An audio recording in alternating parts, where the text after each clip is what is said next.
कैसन भोलेनाथ रहले कहत रहला कि तोरे जैसन जा बड़ी गौरा अली और गैली बड़ी अली।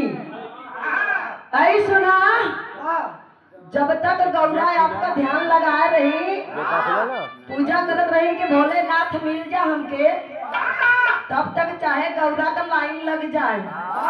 लेकिन बियाह होए के बाद जब केहू गौरा आए तो गौरा माई जाना का रूप बनत है, सीधे काली माई का कटी है भैया। कैसन हो, जब भोलेनाथ जब नाराज हुआ, कौना दुल्हन का दुल्हा नाराज हुआ, दुल्ही बनावत कैसे माइक मेंटेन रख भैया। हेलो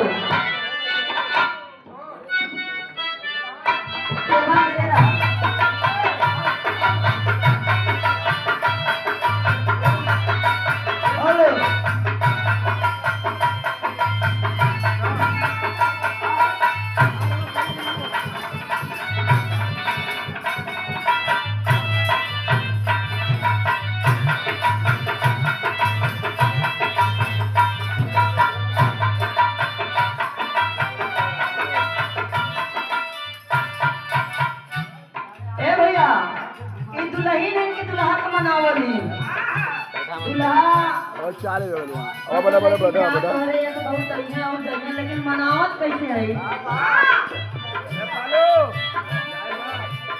राजा हो तो है कैसे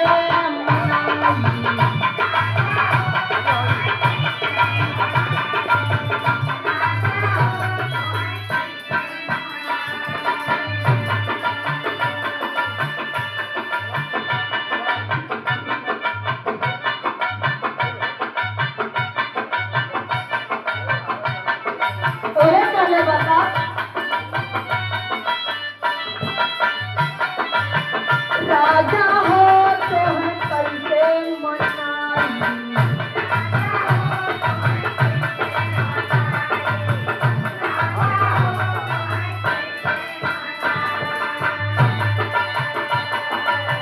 रतिया तो हमरे न लागे माई, रतिया तो हमरे न लागे माई, दुल्हा हो तो है कैसे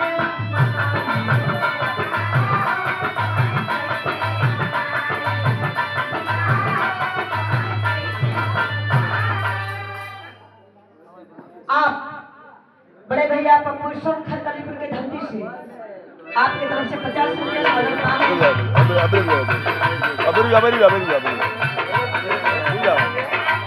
गाना पर जंदार पकड़ कर दिया।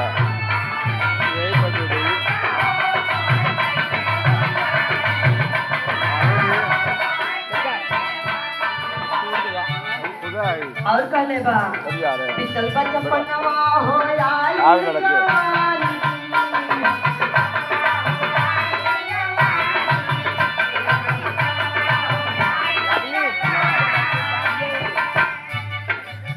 गणेश सोमकर आप सम्मानित गणेश शंकर भैया तरफ से 200 का पुरस्कार देके सम्मान कैले भैया। ये रागनी शंकर आपको सादर प्रणाम कर दिया, आशीर्वाद का कामना करती है।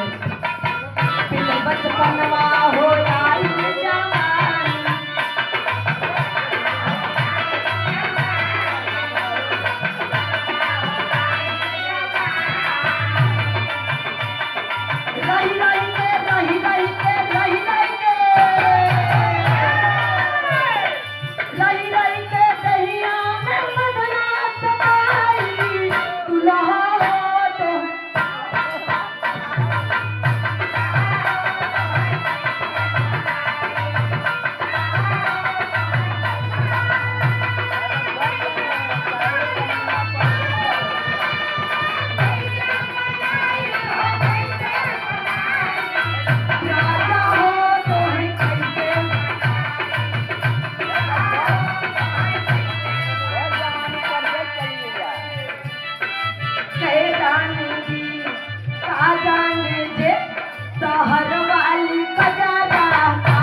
मतलब डरा लिया हम का आप पिता दलू नंदलाल सोनकर रामनगर के धरती से बाबूजी की तरफ से 50 रुपया ये लक्ष्मी सुनकर आपको सादर प्रणाम करती है बाबूजी। आन के पलमुआ के पूरी मिठाई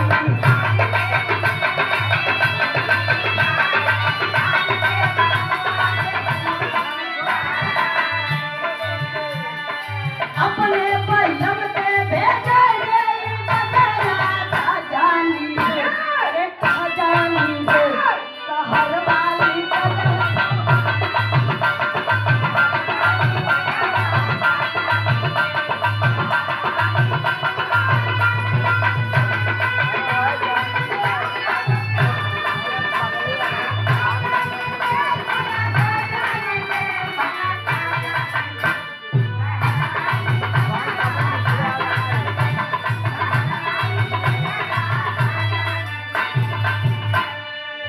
अरे झकोरा मारे झुलनी।